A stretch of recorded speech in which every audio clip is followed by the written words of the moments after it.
வணக்கம் குட்டீஸ், எல்லாரும் எப்படி இருக்கீங்க? இந்த வீடியோல நாம 3ஆம் வகுப்பு 3ஆம் பருவத்தோட எண்ணும் எழுத்தும் தமிழ் மலர் பயிற்சி நூல்ல இருக்கிற ஒரு பயிற்சி பாடத்தை தான் நாம இப்ப பார்க்க போறோம். இந்த பயிற்சி பகுதியை பார்க்கறதுக்கு முன்னாடி நீங்க இன்னும் நம்ம டெக்ஸ்ட் புக் கைட் சேனலை சப்ஸ்கிரைப் பண்ணலன்னா உடனே உங்க அப்பா அம்மா கிட்ட சொல்லி சப்ஸ்கிரைப் பண்ண சொல்லுங்க. அப்பதான் நாங்க போடுற அடுத்தடுத்த வீடியோக்கள் உங்களுக்கு உடனே வந்து சேரும். நீங்களும் பார்த்து வரக்கூடிய அனைத்து பாடங்களையும் கத்துக்க முடியும். சரி குட்டீஸ், அடுத்தது செந்தமிழ் நாடு அப்படிங்கிற பாட்டு கொடுத்துருக்காங்க.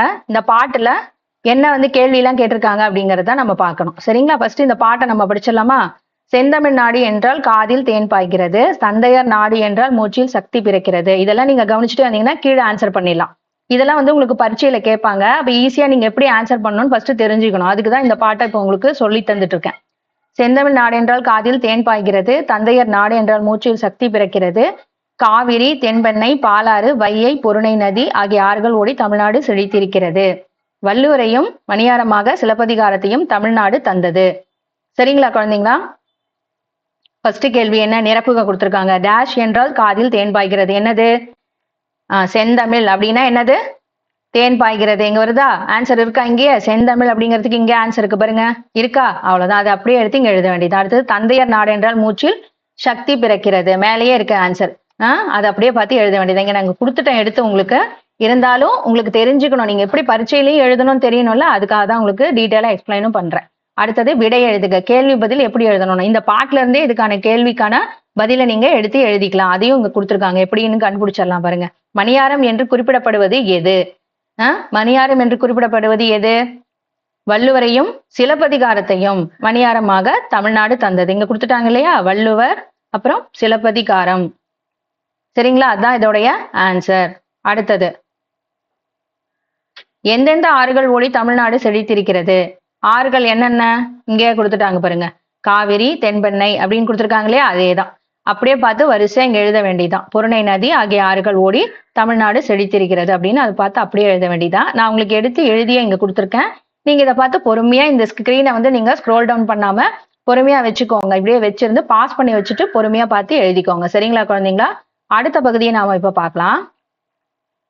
இப்ப இந்த படக்காட்சியில என்ன கொடுத்துருக்காங்கன்னா, ஒரு அம்மா கடை கூட்டிட்டு போறாங்க குழந்தைங்கள. அவங்க அம்மாவும் குழந்தைங்களும் என்ன பேசிக்கிறாங்க அப்படிங்கறத கான்வர்சேஷன், உரையாடல்களை நாம இங்கே எழுதணும். அடுத்தது இங்க என்ன கொடுத்துருக்காங்க? அம்மா சொல்றாங்க என்ன வாங்கலாம்? உங்க வீட்டுல நீங்க போகும்போது பேசிக்குவீங்க இல்லையா? அதை நீங்க எழுதி பாக்குறது தான் இங்க. என்ன வாங்கலாம் அப்படின்னு சொல்லி அம்மா கேக்குறாங்க. குழந்தைங்க உடனே பழங்கள் வாங்கலாம் அம்மா அப்படின்னு சொல்றாங்க. அதை தான் இங்க எழுதியிருக்கேன் பாருங்க. அதை பார்த்து பொறுமையா எழுதிக்கோங்க. அடுத்தது இந்த படக்காட்சியில என்ன கொடுத்துருக்காங்க? வாத்து அதோட குழந்தைங்களை கூட்டிட்டு, குட்டி வாத்துக்களை கூட்டிட்டு போகுது. இந்த வாத்து குஞ்சு என்ன சொல்லுது? புதிய குளத்திற்கு அம்மா அழைத்து வந்துள்ளார். இந்த 2வது வாத்து குஞ்சு என்ன சொல்லுது? இந்த குளம் மிகவும் அழகாக உள்ளது. உடனே அதுக்கு என்ன நம்ம எழுதணும்? இந்த குளம் மிகவும் அழகாக உள்ளது. இல்லைன்னா என்ன சொல்லலாம்? இந்த குளத்தில் எத்தனை பூக்கள் இருக்கின்றன அப்படின்னும் நம்ம இங்க எழுதலாம். அந்த மாதிரி நீங்களா கேள்விகளை உருவாக்கி கூட எழுதலாம். சரிங்களா? அடுத்தது ஒரு குயிலும் காகமும் பேசிட்டு இருக்கு இந்த படக்காட்சியில.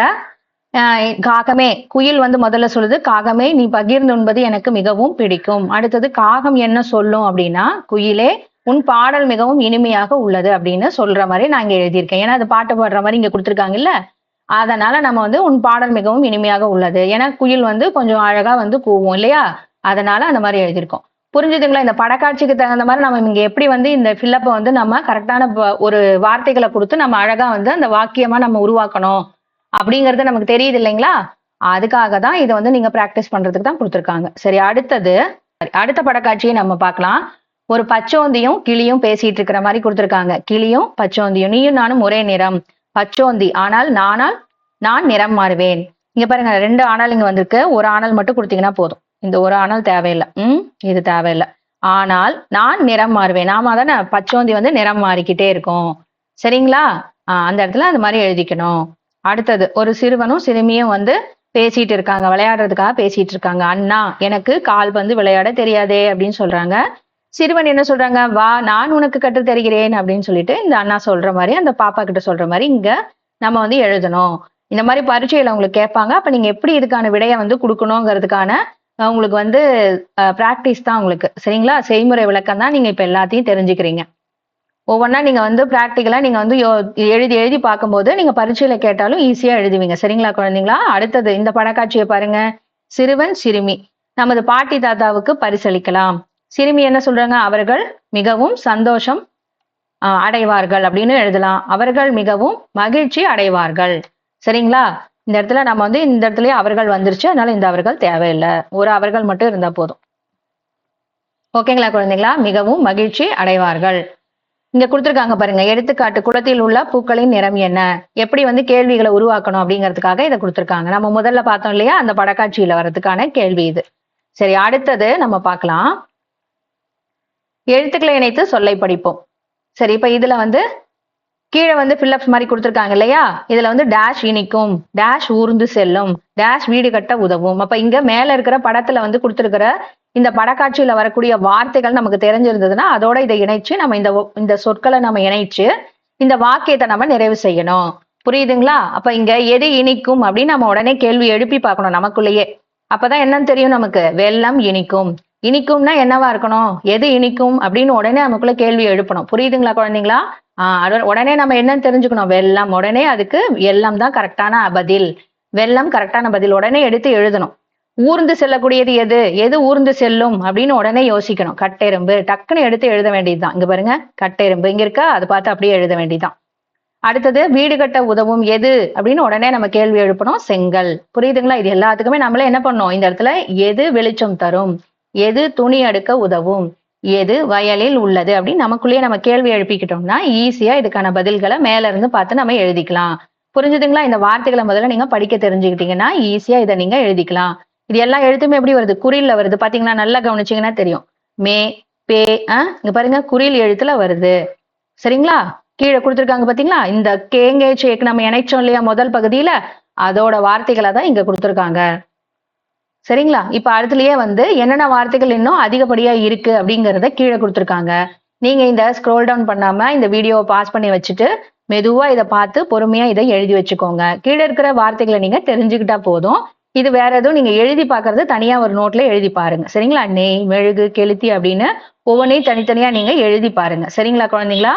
கீழே இருக்கிறது வந்து ஒரு பாட்டு கொடுத்திருக்காங்க. வெட்டுக்கிளி தீப்பெட்டி தந்தது, சுண்டெலி மூடிகள் தந்தது, தீப்பெட்டி வண்டி செய்தன, வண்டி ஓட்டி மகிழ்ந்தன அப்படின்னு சொல்லி கொடுத்திருக்காங்க. இதை நீங்க படிச்சு பாக்குறதுக்காக கொடுத்திருக்காங்க. இந்த படக்காட்சியோட நீங்க படிச்சு நீங்க தெரிஞ்சுக்கணும்னு கொடுத்திருக்காங்க. சரிங்க குழந்தைங்க. முதல்ல இங்க என்ன கொடுத்திருக்காங்க பாருங்க. சொல் உருவாக்கி தொடரை நிரப்புவோம். சரிங்களா? இதுல வந்து என்ன கொடுத்திருக்காங்க? முதல்ல நீல மலர். அதை வந்து எப்படி சொல்லியிருக்காங்கன்னா முதல் எழுத்தையும் கடைசி எழுத்தையும் இணைத்தா இங்க வந்து இந்த ஃபில்லப்புக்கான ஒரு வார்த்தைகள் வந்து இந்த ஃபில்லப்புக்கான ஆன்சர் வந்து நமக்கு கிடைச்சிரும் அப்படின்னு கொடுத்திருக்காங்க. அப்ப அடுத்த வார்த்தை என்ன? பனியில் நிலான்னு இருக்கா. அப்ப இங்க நம்ம என்ன இங்க கொடுத்திருக்காங்க பாருங்க. டேஷ் தின்னலான்னு கொடுத்துட்டாங்க.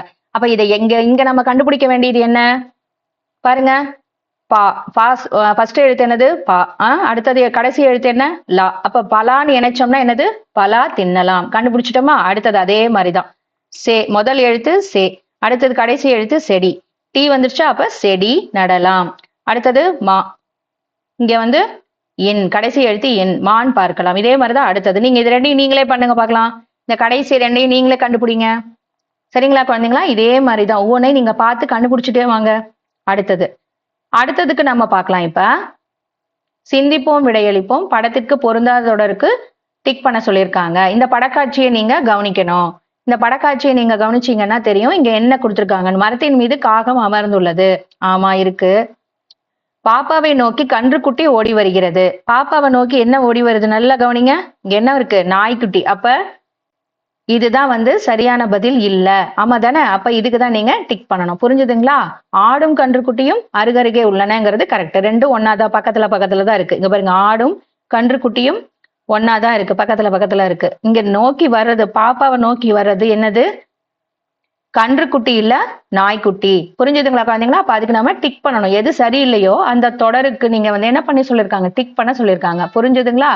சரி, இந்த ஸ்கிரீனை நீங்க ஸ்க்ரோல் டவுன் பண்ணாம பொறுமையா வீடியோவை பாஸ் பண்ணி வச்சுக்கோங்க. பொறுமையா ஒன்னொன்னா பார்த்து நீங்க எழுதிக்கோங்க. சரிங்களா? நீங்க இதையும் நீங்க சொந்தமா நீங்க யோசிக்க முடிஞ்சா யோசிச்சு செய்யுங்க. இல்லைன்னா இதை பார்த்து பொறுமையா எழுதிக்கோங்க. சரிங்களா? ஓகே. அடுத்தது இங்க நம்ம மேல எழுதியிருக்கோம் இல்லைங்களா? இங்க கொடுத்துருக்கோம் பாத்தீங்களா? இதுல கண்டுபிடிச்சோம் இல்லையா? இந்த வார்த்தைகளை கீழே எடுத்து எழுத சொல்லியிருக்காங்க. அதுதான் இங்க எழுத சொல்லியிருக்காங்க. நீங்க அதை இங்க பொறுமையா பார்த்து எழுதுங்க. சரிங்களா? நீர் குடிக்கலாம், செடி நடலாம், பலா தின்னலாம், மான் பார்க்கலாம், மாடு வளர்க்கலாம், மீன் பிடிக்கலாம் அப்படின்னு சொல்லிட்டு பொறுமையா இங்க எழுதி வச்சுக்கோங்க. அவ்வளவுதான். இப்ப அடுத்தது வீட்டிலும் செய்யலாம். வீட்டிலும் செய்யலாம் அப்படிங்கறத நம்ம பார்க்க இருக்கோம்.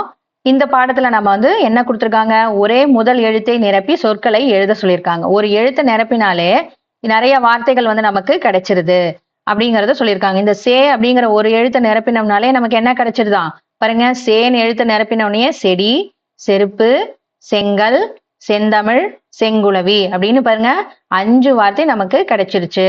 இத பொறுமையா பார்த்து இந்த ஸ்கிரீனை பாஸ் பண்ணி வச்சுட்டு பொறுமையா எழுதிக்கிறீங்களா? சரி, அடுத்தது ஒரே முதல் எழுத்தை நிரப்பி சொற்களை எழுத சொல்லியிருக்காங்க. இதுக்கு நீங்க கண்டுபிடிங்க பார்க்கலாம் இங்க என்ன வரும்னு. கண்டுபிடிச்சிட்டீங்களா? எதை வச்சு கண்டுபிடிச்சீங்க? வெள்ளம் வச்சு கண்டுபிடிச்சீங்களா? Very good. ஆமா, ஈஸியா. நம்ம ஏற்கனவே வெள்ளம்னா எது வந்து எதை வந்து ஊர்ந்து செல்லுங்கிறதுல நம்ம கட்டெரும்பு அதெல்லாம் பார்த்தோம் இல்லையா? அதுல வந்து வெள்ளம் வந்து இனிப்பா இருக்கும்னு கவனிச்சோம் இல்லையா? அதை வச்சு கண்டுபிடிச்சிட்டீங்க. Very good. அதேதான். இப்ப வேங்கிற எழுத்தை இங்க நிரப்பினீங்கன்னா என்ன வரும்? வெள்ளம். வேங்கிற எழுத்தை நிரப்பிங்க என்ன வரும்? வெங்காயம். வேங்கிற எழுத்தை நிரப்பினதுக்கு இங்க வெள்ளெலி, வெண்ணெய், அதுக்கப்புறம் வெட்டுக்கிளி அப்படின்னு இங்க பாருங்க 5 வார்த்தை நமக்கு கிடைச்சிருச்சு. சரிங்களா? ஓகே, இதையும் நீங்க பார்த்து பொறுமையா இந்த ஸ்கிரீனை பாஸ் பண்ணி வச்சுட்டு பொறுமையா பார்த்து எழுதுங்க. சரிங்களா குழந்தைங்களா? இப்ப அடுத்தது நம்ம பார்க்கலாம். ஒரே வண்ணக்கோடுகளுக்கு ஒரே எழுத்தை நிரப்புக அப்படிங்கறத கொடுத்திருக்காங்க. இதுல வந்து ஃபில்லப்ஸ் கொடுத்திருக்காங்க பத்தியா? இதுக்கு நாம கண்டுபிடிக்கணும். பாருங்க, இதுல என்ன வரணும், இந்த இடத்துல என்னென்ன எழுத்து வரணும்னு கவனிங்க. இந்த கவனிச்சீங்கன்னா தெரியும். ஆமா, இலை அப்படிங்கறது தான் இங்க வரணும் இல்லையா? அப்ப இந்த ஒரே வண்ண கோடுகள்னு சொல்லிட்டாங்க இல்லையா? அப்ப இந்த மாதிரி ஒரே வண்ணக்கோடு கொடுத்திருக்கிறதுக்கு ஈங்கிற எழுத்தே தான் வரணும் அப்படின்னு நம்ம உடனே கண்டுபிடிச்சிடலாம். இலை, இரண்டாய். இங்க வந்து பறித்தாள், கிழித்தாள். சரிங்களா? அப்ப இத்து 2 எழுத்து இங்க இடத்துல வரணும். தாள் அப்படிங்கிற இடத்துல இந்த மத்தளத்துக்கு பொருளா வந்து இந்த இடத்துல இல்லு புள்ளி வச்சு நீங்க எழுதணும். மஞ்சள் கலர் கோடு போட்டதுக்கு 3 இடத்துல இல்லு தான் வரணும். பறித்தாள், கிழித்தாள், சுருட்டினாள். இங்க வந்து இந்த கிழித்ததை, பறித்தாள், கிழித்தாள், கிழித்ததைங்கிறதுக்கு 3 இடத்துக்கு என்ன வரணும்? இத்துங்கிற எழுத்து வரணும். சரிங்களா குழந்தைங்களா? இது புரிஞ்சுதா உங்களுக்கு? இதை பார்த்து பொறுமையா நீங்க இந்த ஸ்கிரீனை பாஸ் பண்ணி வச்சுட்டு பொறுமையா பார்த்து எழுதுங்க. அடுத்தது ஒரே வண்ண கோடுகளுக்கு ஒரே எழுத்தை நிரப்புக. நம்ம மேல பார்த்தோம்ல, அதே மாதிரி தான் இதுவும். இங்க என்ன கொடுத்திருக்காங்க பாருங்க. நீ டேஷ் வந்து என்ன சொல்லியிருக்காங்க, அதுல என்ன வரும்? இல். ஆமா, அணில்ங்கிற எழுத்தை தான் நம்ம இந்த இடத்துல கொடுக்கணும். அப்ப இல்லுன்னா இந்த எள்ளு, பள்ளிக்கு போற இல் வந்து இந்த இடத்துல கொடுக்கணும். பிள்ளை வந்தது, தூங்குற எழுத்து இங்க நிரப்பணும். இந்த பச்சை கலர் எழுத்து இங்க வேறத்துல எங்க வருது? மரத்திற்கும் இல்லு வரணும். சுற்றும், முற்றும்க்கு இது என்னது? அறம். நம்ம பார்த்தோம் இல்லையா? வல்வில் ஓரியோடது அறம்லாம் நம்ம பார்த்தோம்ல, வீரம்னு. அந்த ரா வந்து இங்க கொடுக்கணும். அப்ப ஒவ்வொன்றையும் நீங்க ஞாபகம் வச்சுக்கிட்டு இந்த மரம், அறம், இதெல்லாம் நீங்க ஞாபகம் வச்சுக்கிட்டு இந்த இடத்துல நீங்க வந்து எழுதுனீங்கன்னா ஈஸியா இருக்கும். சுற்றும், முற்றும் அப்படிங்கிறதுக்கு இந்த ரா வரணும், புள்ளி வச்சு இந்த இரு கொடுக்கணும் அப்படிங்கறத எழுதுங்க. சரிங்களா? தூ, தூ, தூ. இந்த இடத்துல 3 இடத்துலயும் வந்தது, பார்த்தது, ஏறி, கொண்டது அப்படின்னு கரெக்டா இங்க எழுதிருங்க. சரிங்களா குழந்தைங்களா? இப்ப எப்படி கண்டுபிடிக்கணும்னு தெரியுதா இந்த ஃபில்லப்ஸுக்கெல்லாம்? சரி, இப்ப அடுத்தது நம்ம பார்க்கலாம். படிப்பேன், தொடர் உணர்த்தும் கருத்துக்கு டிக் செய்வேன் அப்படின்னு இருக்காங்க. குறியீடு செய்வேன். வெற்றி பெற்றதற்காக வாழ்த்துக்கள் கூறினர் அப்படின்னு சொல்லிட்டாங்க. இந்த வாக்கியத்துல என்ன சொல்லியிருக்காங்கன்னா, வெற்றி பெற்றதற்காக வாழ்த்துக்கள் கூறினர் அப்படின்னு சொல்லிட்டாங்க. அதுல என்ன கொடுத்திருக்காங்க பாருங்க. போட்டி நடந்து முடிந்து விட்டது, இனிமேல் தான் போட்டி நடக்கும். எப்ப வந்து வெற்றி பெற்றதுக்கான வாழ்த்துக்கள் தருவாங்க? போட்டி முடிஞ்சிருச்சுன்னா தான் நமக்கு வந்து எல்லாத்துக்கும் பிரைஸ் கொடுத்துருப்பாங்க. அப்பதானே எல்லாரும் போய் நம்ம சொல்லுவோம், ஏ very good, super, first prize வாங்கியிருக்கே அப்படின்னு சொல்லிட்டு எல்லாரும் பார்த்தா நம்ம அந்த பாப்பாங்க கிட்ட போய் நம்ம நின்று பேசிட்டு இருப்போம்ல. அப்ப போட்டி நடந்து முடிஞ்சிருச்சுன்னா தான் நம்ம என்ன பண்ணுவோம்? வாழ்த்துக்களை தெரிவிப்போம். அப்ப அதுக்கு தான் நம்ம என்ன பண்ணணும்? டிக்கு கொடுக்கணும். புரிஞ்சுதுங்களா? எப்படி நம்ம ஏன் வந்து இதுக்கு டிக்கு கொடுத்துருக்கோம்னு? இனிமேல் தான் போட்டி நடக்குங்கிறதுக்கு டிக்கு கொடுத்தா என்னவாயிரும்? அது தவறாயிரும். ஏன்னா ஏற்கனவே நடந்து முடிஞ்ச விஷயத்துக்கு தான் என்ன பண்ணிருப்பாங்க? போட்டி நடந்து முடிஞ்சதுக்கு அப்புறம் தான் வாழ்த்துக்களை சொல்ல முடியும். நல்லா தெரிஞ்சுக்கிட்டீங்களா குழந்தைங்களா? அடுத்தது 2வது வாக்கியம். தேன் குடித்து விட்டு தோட்டத்தில் இருந்து தேனீக்கள் பறந்தன. இப்ப இங்க என்ன கொடுத்திருக்காங்க பாருங்க. ஆப்ஷன்ல தோட்டத்தில் பூக்கள் இல்லை, தோட்டத்தில் பூக்கள் இருந்தன. தேன் குடித்து விட்டு தோட்டத்திலிருந்து தேனீக்கள் பறந்தன. இங்க கொடுத்துருக்க நல்லா கவனிக்கணும். சரியா? அப்ப எல்லாம் என்ன பண்ணிச்சான்? தேன்லாம் குடிச்சிட்டு போயிருச்சு அப்படின்னு சொல்லிட்டாங்க. அப்ப என்னவா இருக்கும்? அந்த இடத்துல பூக்கள்லாம் இருந்திருக்கு, அதனாலதானே எல்லாமே குடிச்சிட்டு போயிருக்காங்க.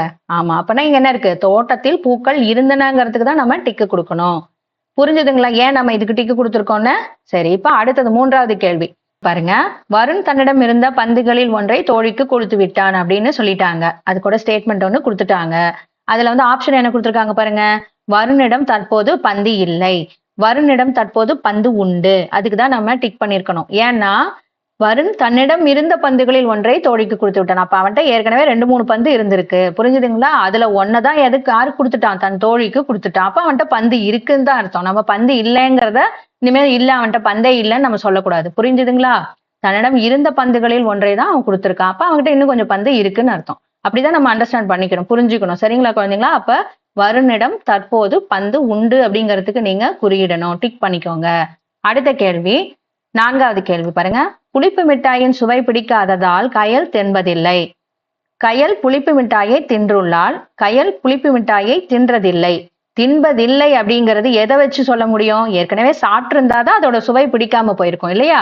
அப்ப நம்ம என்ன அண்டர்ஸ்டாண்ட் பண்ணிக்கணும்? புளிப்பு மிட்டாயை தின்றுள்ளாள். ஆமா தானே, அவ சாப்பிட்டதுனாலதான் அவளுக்கு அதோட டேஸ்ட் பிடிக்கல அப்படிங்கறது அர்த்தம் அந்த இடத்துல. அப்ப அதுக்குதான் நீங்க டிக் பண்ணணும். இப்ப எப்படி புரிஞ்சுக்கணும்னு நல்லா தெரிஞ்சுக்கோங்க. சரிங்களா? இப்ப நீங்க பரீட்சையில கேட்டாங்கன்னா இது உங்களுக்கு மறைமுகமா இந்த கேள்வியை கேட்கறாங்க. அப்ப அதை நீங்க எப்படி டைரக்டா இதுக்கு ஆன்சர் பண்ணணுங்கிறத நீங்க தெரிஞ்சுக்கணும். சரியா? சரிங்க குழந்தைங்களா, இதோட ஆன்சர்லாம் இங்க நான் கொடுத்துருக்கேன். பாருங்க, பொறுமையா பார்த்து இதை நீங்க டிக் பண்ணி வச்சுக்கோங்க. இது எப்படி நீங்க இதுக்கெல்லாம் மார்க் பண்ணணுங்கிறதையும் தெரிஞ்சுக்கணும். அதுக்காக தான் நான் உங்களுக்கு டீட்டெயிலா தெளிவா உங்களுக்கு விளக்கமா சொல்லிட்டு இருக்கேன். குட்டீஸ், இன்னைக்கு நாம இந்த வீடியோல பார்த்து நீங்க நிறைய புதுசா கத்துக்கிட்டு இருப்பீங்கன்னு நாங்க நம்புறோம். மேலும் இது உங்களுக்கு பிடிச்சிருந்தா இந்த வீடியோக்கு ஒரு லைக் போடுங்க. அடுத்த வீடியோல இதே போல ஒரு பயிற்சி பாடத்தோட நாங்க உங்களை சந்திக்கிறோம். Tata, bye bye, take care.